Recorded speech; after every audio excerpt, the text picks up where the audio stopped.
I'm just monitoring Drag it. online. How do I do that? Just Just bring click the, on it and drag it. move the mouse over that way, all the way, keep going, like you're going off the screen, and then it's gonna Oh, carry yeah. over to up there, yeah. So I can just. It's just a And then you can drag it back over to, yep, there you go. She's gonna catch this. I'm a screen person, so I. It took me like a month to learn how to do that. It's okay. So welcome, everyone. I have no idea who everyone is, other than It's the us. people in this room, but I wanted to talk to you briefly about our reporting for academic integrity violations using Starfish. So why do we report? It seems obvious, but integrity is important. There are a lot of instructors who don't report, who will either turn a blind eye or they will deal with students and say, you know, I'm giving you this grade. By not reporting, you're effectively sending a message that says that integrity isn't all that important. If we can have reports of these things, we know that if a student is doing something bad as a freshman and they do something bad as a sophomore, that we can do something about it. We can intervene. We do, however, appreciate that the reporting is a pain in the ass, and that's never going to change, but we can at least do what we can to try to make it as small a pain as possible. And that's why Starfish is useful here, because reporting in Maxient involved a lot of things, whether they were required or they appeared to be required, that were onerous, basically. So the process begins, as always, you've seen something and you do something about it. So you've gathered your evidence and you've decided that yes, something untoward has happened. So an easy 5-step process. After you've decided that there's something that you want to follow up, first thing to do is to privately consult with the student. And we say privately because this is not the sort of thing that you want to take a student aside at the end of class and talk about this in front of all of their peers. Whether or not they're a cheater, they don't really deserve to be publicly humiliated. We advise doing this either in person or on Zoom rather than by email, because email is not the most effective communication system. If a student tries to dodge you, which they sometimes do, then at that point you've informed them, I want to talk to you, there's an important matter. They ghost you, you respond again with, I really need to talk to you about this. It's a matter of intellectual integrity. They ghost you again. At that point, you're not on the hook for doing anything. You've done what you can to try to talk to the student. If they don't want to talk to you about it, then they're doing themselves a disservice at that point, because it's that conference that allows them to potentially say, yes, I use ChatGPT on this thing and I can't figure out another way of doing this, or to humanize the situation and to give you as the instructor an opportunity to do something restorative rather than something punitive, which is kind of where we would like things to go. It is not good practice to tell the student in this meeting, I'm going to fail you in the class for this, just so you know. You can talk about the potential ramifications. You can say that your syllabus says this, or you can say that the college standard for something like this is failing the class or is whatever. But this shouldn't be about the penalty. It should be about your understanding what the student's side of it is. Clearly, there are some things for which this is an unnecessary formality. You catch the student with the answers written on their hand. Okay, I don't think we really need to belabor that, but for plagiarism cases, for use of AI on an assignment, for online things, any of those, you really need to talk to the student. It is recommended that you inform your department chair. And you don't have to go to your department chair and give them every single detail and ask for their opinion on things, but this is more a courtesy because if there is an appeal, they're the ones who have to deal with it first. And it's always nice to not be blindsided by something like that. So they will appreciate your mentioning, hey, I've got an integrity situation in this class, and that's that. At this point, if you've satisfied yourself in talking to the student that, yeah, there's no way around it, the student plagiarized, the student cheated, the student did whatever, then you can decide on the penalty. The policy itself has some advice as far as how penalty might be tuned. Hopefully you haven't painted yourself into the corner by having a syllabus statement that doesn't give you any flexibility. I recommend that you have syllabus statements that allow you flexibility in case you want to exercise it. It's also fine to talk to your associate dean at this point. It may be that you're thinking that this is a relatively minor thing and the associate dean convinces you that in fact, no, this is kind of a big thing. I have done that earlier this semester. Rather than doing what you were planning on doing, I would give the student a 0 for that exam because that this is an actual significant thing. Then you're submitting your violation report in Starfish, and that looks like this. You go to your Starfish student, so you have the individual student, you've got their ID or whatever, you've typed it in, you've got their Starfish page up, and you just click on flag. And when you click on flag, the first thing that comes up is academic integrity violation. It's as if it's reading your mind. When you click on that, it brings up this. If it's a course that this is in, which is going to be the vast majority of cases, you can use the drop down to find which course it is, and you're going to write a comment. And the comment doesn't need to include a manifesto. Please, no manifestos. If you give 2 sentences here, student plagiarized on the paper, student cheated on the final exam, something that gives enough information to have a general idea of what went on, what the assignment was. Are we talking about a final exam? Are we talking about a paper? Are we talking about student sold an exam key to someone? Just basic things. Did the student acknowledge responsibility? This is one that we don't see on a lot of reports, which is really useful. When you had the discussion with the student about your concerns about AI, did they say, yeah, I use ChatGPT on this? If they accept responsibility, it's nice to know that. And if at this point you've decided on a penalty, what is your plan for that? And if you've talked to your associate dean about this, Starfish flags only go to you as the instructor and to the associate deans collectively. So if a student in an HPW class gets a violation, I'm going to see that report as well. And it can be useful for me to see that, okay, Jessica has talked to her associate dean already. You don't have to attach anything. You don't have to do any of the sophisticated stuff that people generally did with Maxian. If there's an appeal, you're going to have to leverage all of that anyway, but most cases don't have appeals. So you can avoid all of the time that you would spend marshaling that stuff up front.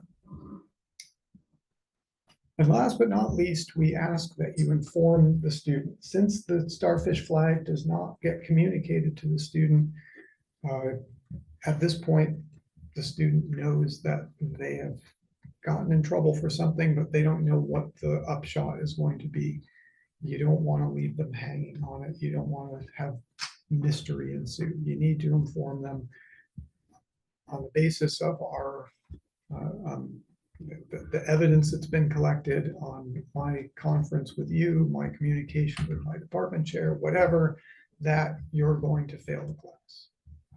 At that point, the student might ask, what can I do to appeal? And you can say, go to the undergraduate catalog. It's all there for you. Just in case there's something that you feel that you missed, you can always go back to the Starfish flag in the tracking tab in Starfish and add other details. So don't feel when you put that report in that when you hit submit and you go, ah, crap, I forgot to put whatever else. You can always go back after the fact and add information. So that's really it. These are your academic associate deans, or after the month that's coming. Any questions? Do you feel empowered to report now? I have a question. Okay. So the other, on the AI in Action Day, when one of the writing tutors presented about how she felt very like disheartened about being in a classroom and learning that one of her peers had like admitted and slash bragged, right, to Oh, yeah. their peers, right, that they used AI to like write their whole paper. Yeah. And you mentioned, hey, this would be a great opportunity. Like if you are comfortable like sharing that student's name with me, is that a, like, should I be, or should we be encouraging students, like if they find themselves in situations like this, or is this opening up like a giant potential like can of worms? Like, what do you, for, like, I feel like those sorts of things are happening more frequently as students talk to one another. I would rather have more information. So yeah, I would love to have students talk about their concerns, because you know, I talk to students and they talk about having to dumb down their papers so that instructors don't accuse them of using AI.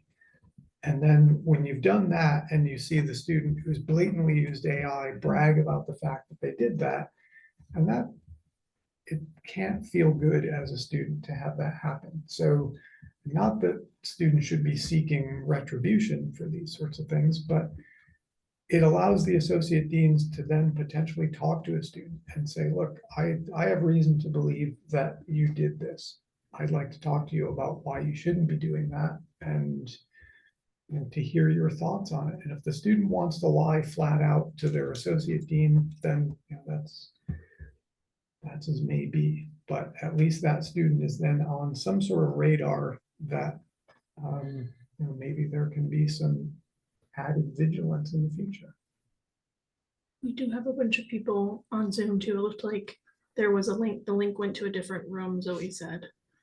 So Yes, we were waiting in another room and we had gotten started, but Somebody messed up. Sorry about that. Can I ask a question? When can you guys hear me? yes. I would say, hey, this is Eric Blanchard. I don't know if you can hear me. Yes. Sorry. Yes. Yep. Oh, so Paul, I had just a kind of a quick question about the documentation part of this, or maybe not a question, maybe it's more of a comment. So when I do this kind of thing, I guess when the thing I wanted to mention, it might be unintended consequence of lightening the load for the documentation part of this. But when I do this seriously, I usually will gather a preponderance of evidence, and that means, for instance, from this semester, I've been going to look up what look to be fake citations. This is something that AI generates a lot, and it's fairly easy, and I can make little screenshots and I can compile a huge file basically of stuff that shows that, for instance, there's no such article that you've cited here. So I guess my question is, what should I do with all that stuff? And does it make sense if you know that faculty are doing all this work? Because once you kind of shut the file, I think you forget a lot of this stuff, and it's going to be kind of hard. Under the old process, you could kind of upload some stuff, and I think that's kind of useful, even though I understand why you're phasing that out. But if I'm making any sense here, so I'm not going to probably retain a lot of the details of this. I guess what you want us to do is put together a file now with all the evidence. You don't want us to upload it anywhere, and there's no way to do that. Is that correct? Yeah, and I think it's a question of holding on to that stuff. So if it helps you in the moment to get screenshots to create a file that is, the John Smith plagiarism case, then that's great. It may be that you never touch it again after you put the report in, but if an appeal comes up, you're going to have that ready and you can just send that right off. So yeah, I think that I'm probably more like you, Eric, in that I would be accumulating that stuff as well when it's striking while the iron is hot and getting that stuff together so that if there is something some weeks later that comes up, uh, it's easy at that point.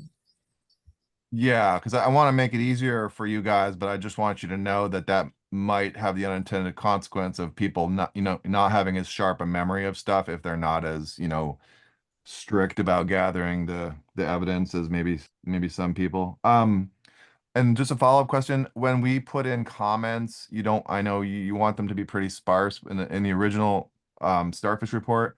Those do not go to students, right? They don't see that stuff. There's no way they Correct. could see it. There's no I just want to Correct. be sure about that as I try to get my head around this and report it out to my colleagues. So Yeah, they won't see anything. that is a super important point because I think that there's a lot of not wanting to say things if a student is actually able to see it. And in this case, you can be completely frank and not worry about the student being exposed to what's going on. Okay, thank you. I just wanted to add that I think that is a really good point, but it's also important then that the instructor does reach out to the student to talk about the concern because they don't see the starfish flag. So the student might not know that there was a concern unless the instructor really, was clear about that. Yeah, the closing the loop is just as important as the other steps. I would. It occasionally comes up that instructors say, I don't want to report this student because they're an international student and they fear that this is going to somehow be brought in to affect them, or they're going to be applying for law school and they don't want none of these records, all of these records are foilable ultimately, but none of these are things that I think have any likelihood of being brought to the surface by later inquiries. So and I don't think that's a valid counterpoint to why you should report. I think you should report because there was an incident and not worry about some sort of phantom concerns of this haunting a student later on. It's not going to, and especially if it's a one-off. If the student did this one thing because they were pressed on time and they're never going to do it again, then it's not going to have any ramifications from an academic standpoint. So there's the downsides to reporting for students are strictly in those cases where the student is doing these things repeatedly in other courses, and that's where the associate deans can move in and apply more stringent penalties. Sorry, I had one more comment. Can I make it? Go ahead. Sorry, I'm staring through this little camera and I can't see anybody there, so it seems a little weird. No, so on the intellectual integrity committee, we talk about this a lot when we're talking about this stuff. And one of the things I just want to mention is that a lot of times the models for these things is sort of like the mid-semester sort of thing where you can have these consultations rather, you have a better chance of catching, them in a conversation. You can invite them in. But the thing I wanted to mention is that a lot of the stuff, at least that I deal with, comes at the very end of the semester. Sometimes it's international students who are literally leaving and you never, there's, and sometimes it's, your typical sort of last minute plagiarism case or artificial citations thing. So I just wanted to throw that out there that the way the reporting process works in a lot of cases is really at the end. And you can send the emails and I make a comment on the actual Brightspace return thing, and then I'll send a follow-up email. But a lot of times you're just not going to get what we'd ideally want, which is this sort of private consultation where you can kind of say, reveal what you were doing, what's your thought process. And so I really believe in sort of remediation and not punishment, but it's kind of like, I know you're aware of this, but I just, as we develop new processes for figuring this stuff out, which is why I obsessively document these things, because it's just not, you're not having that conversation because you can't, because they don't want to have that conversation, so I just wanted to throw that out there. Yeah, and I think that, well, certainly a large proportion of violations happen at, in that timing, so that you have no opportunity to have a face-to-face conversation. Maybe you can get someone on Zoom, but it's more likely that they're not going to be responding. I hope that doesn't end up being a disincentive for reporting, that you go, well, I wasn't able to talk to the student, so I want to be fair to them, so I'm not going to report this. At very least, report it and assign no penalty. Report it and say, I'm pretty certain that this student did this, but since I wasn't able to talk to them, I feel bad about giving them an academic penalty, but I wanted it noted that they did this thing, so that in the next semester, if they do the same thing, we can, identify the pattern of behavior and start to do something more intrusive. So it takes the burden off of you in terms of feeling like the bad guy, but it preserves the record of this having happened.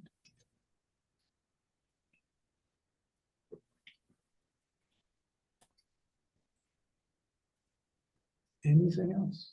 Something in chat. Oh, there's something in the chat. It was just me and Oh, okay. Zoe, Never yeah. mind. yeah, it was I'm just sorry about that. Anything from the cat or the praying mantis?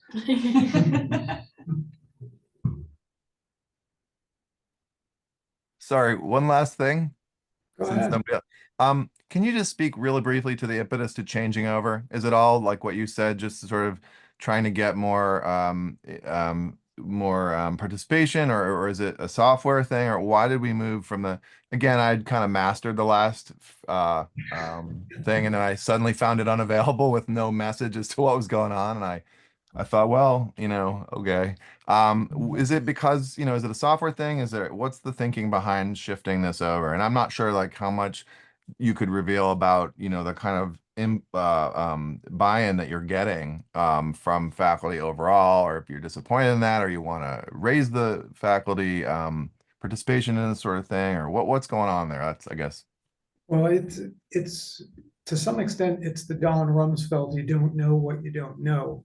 So I don't know that there are people who aren't reporting, but I know that there are people who are not reporting. So to do something to try to make it easier is always our goal. And we had a significant number of complaints about Maxian, and a significant number of people who were pretty sure weren't reporting specifically because of Maxian.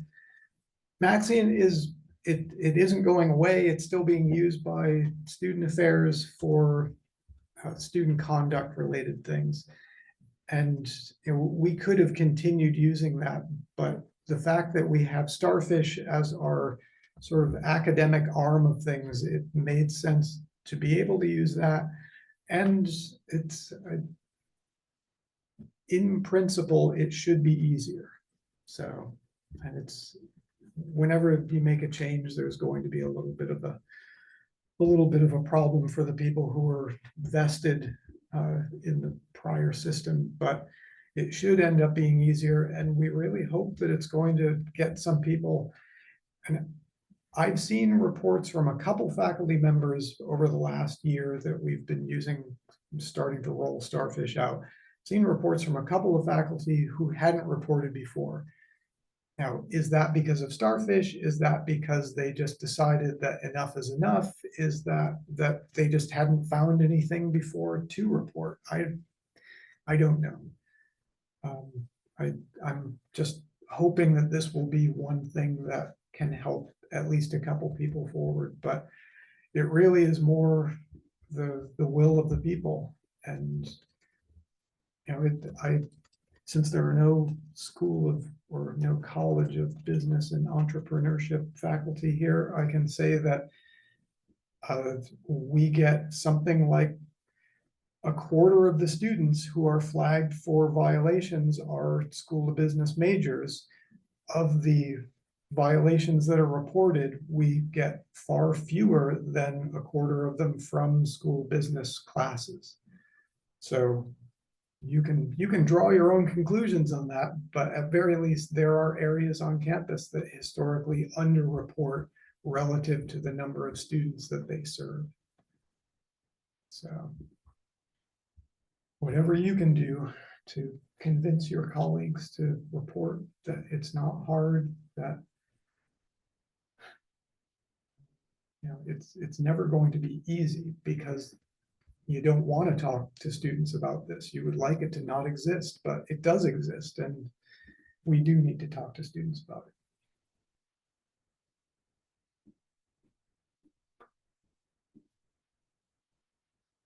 And if you have colleagues who weren't able to be here today, this will be recorded naturally, but also the other associate deans will be doing a reprise of the same presentation a week from today at 10 a.m. So With the correct URLs. yeah, things happen.